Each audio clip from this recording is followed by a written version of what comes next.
ask for.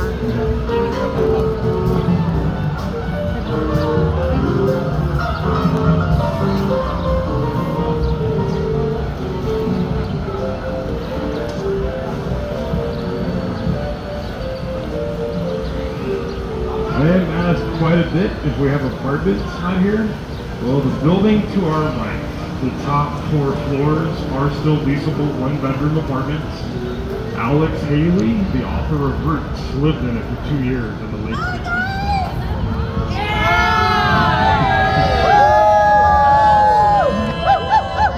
Let's see my boobs!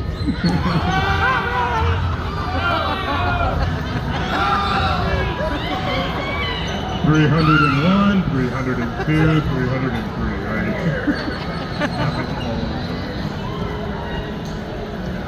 And I'm going to sound like a huge kiss up when I do this, but I do want to thank y'all because the way I see it, you paid for my office.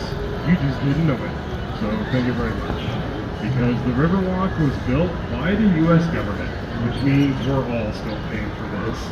But 1939 to 1941, it was built by the Works Progress Administration during the New Deal. And the total budget to build 3.2 miles of this already, $430,000. I almost want to run an email We to stay Elon here. Musk because the return on investment to this city is in the billions of dollars. Yeah. And if you adjust it for inflation, it's about $12 million to build this. It's not.